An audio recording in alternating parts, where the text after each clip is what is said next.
नमस्कार. समता एज्युकेशन या चॅनलमध्ये तुम्हा सर्वांचं स्वागत आहे. माझे नाव पूनम. मी या टीमची मीडिया हेड. आमची छोटीशी ट्रस्ट आहे ज्याचे नाव आहे Phoenix educational and social welfare trust. Phoenix या शब्दाचा अर्थ आणि याची रचना मी तुम्हा सर्वांना सांगू इच्छिते. फिनिक्स या शब्दाचा निर्माण फोनिक्स या शब्दातून झालेला आहे. फोनिक्स म्हणजे राखेतून उंच आकाशात झेप घेणारा एक काल्पनिक पक्षी आणि फिनिक्स म्हणजे शून्यातून आपले जग निर्माण करणारा गरम रक्ताचा आणि जिवंत हाडामासाचा विद्यार्थी.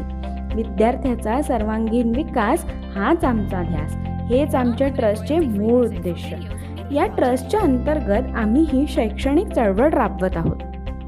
प्रचलित शिक्षण व्यवस्थेमधून विद्यार्थी फक्त पास होऊन पुढील इयत्तेत न जाता खऱ्या अर्थाने त्याची शैक्षणिक गुणवत्ता त्या शैक्षणिक वर्षामध्येच विकसित व्हायला हवी.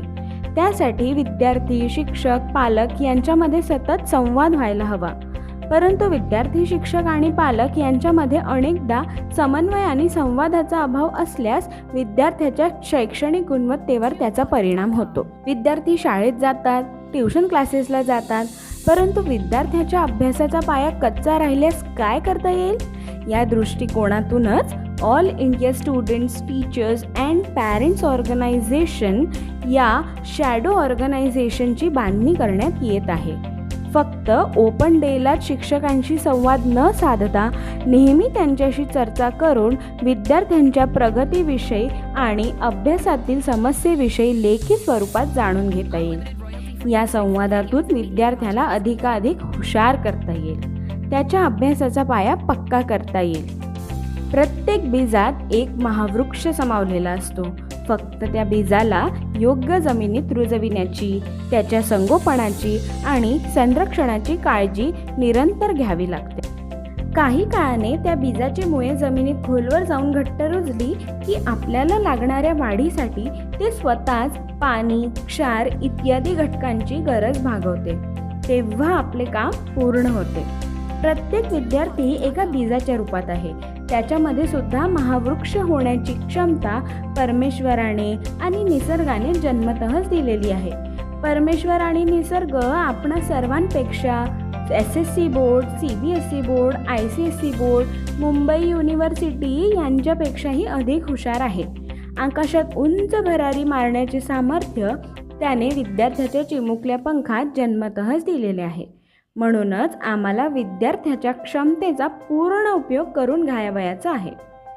त्याच्या जीवनातील त्याचे ध्येय, त्याने मनाशी बाळगलेले त्याचे स्वप्न, त्याच्या आईवडिलांनी त्याच्याबद्दल मनाशी बाळगलेले स्वप्न पूर्ण करण्याच्या दृष्टिकोनातून त्याला घडवायचे आहे. या दृष्टिकोनातूनच विद्यार्थी, पालक, शिक्षक वर्ग यांच्यामध्ये समन्वय आणि संवाद होऊन परस्परांच्या अडचणी आणि तक्रारी, समस्या सकारात्मक दृष्टिकोनातून समजून घेऊन विद्यार्थ्याचा अभ्यास करता येईल आणि त्याला घडविता येईल. सामान्य कुटुंबातील पालकांना अनेकदा आपल्या मुलांच्या अभ्यासाकडे लक्ष देता येत नाही. संसाराचा गाडा ओढण्यासाठी त्यांचे सारे लक्ष केंद्रित असते. वडील नोकरी धंद्यामध्ये व्यस्त असतात आणि आई घरच्या कामामध्ये व्यस्त असते. त्यामुळे मुलांचा अभ्यास त्यांना घेता येत नाही किंवा घेऊ शकत नाही. अशा वेळी मुलांना शाळेत आणि ट्युशन क्लासेसला पाठवले जाते.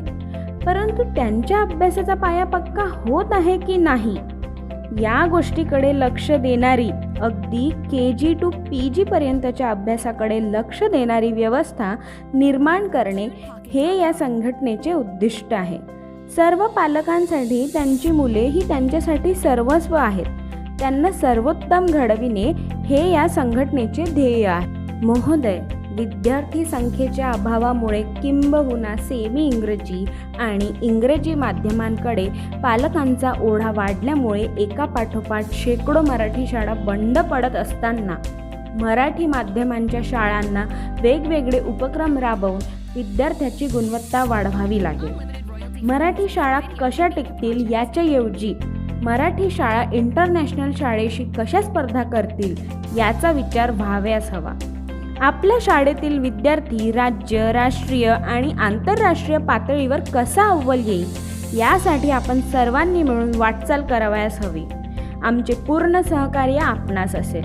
महोदय, सर्वसामान्य विद्यार्थी बृहन्मुंबई महानगरपालिका, नगर परिषद, जिल्हा परिषद आणि खाजगी मराठी शाळांमध्ये मराठी माध्यमांमध्ये शिकणारा विद्यार्थी या शोषणाधिष्ठित शिक्षण व्यवस्थेचा बाजारीकरणाचा बळी ठरू नये. उलट पक्षी तो प्रचलित CBSE आणि ICSE बोर्ड असणाऱ्या इंटरनॅशनल स्कूलमध्ये शिकणाऱ्या विद्यार्थ्याच्या खांद्याला खांदा लावून या स्पर्धात्मक जगात टिकून अव्वल येईल या दृष्टिकोनातून त्याला तयार करायचे आहे. विद्यार्थी हा शाळेचा आत्मा आहे, धडधड करणारे हृदय आहे, उद्याचा समाज आहे, उद्याचा भारत आहे. त्यामुळे विद्यार्थ्यांचा सर्वांगीण विकास हाच आमचा ध्यास आहे आणि आमच्या शैक्षणिक चळवळीचा, त्याचा प्रचार आणि प्रसाराचा केंद्रबिंदू आहे. Education is the most powerful weapon which we can use to change world. United we stand and divided we fall.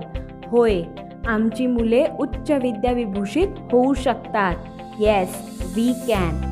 आपली विनीत पूनम परतेकी.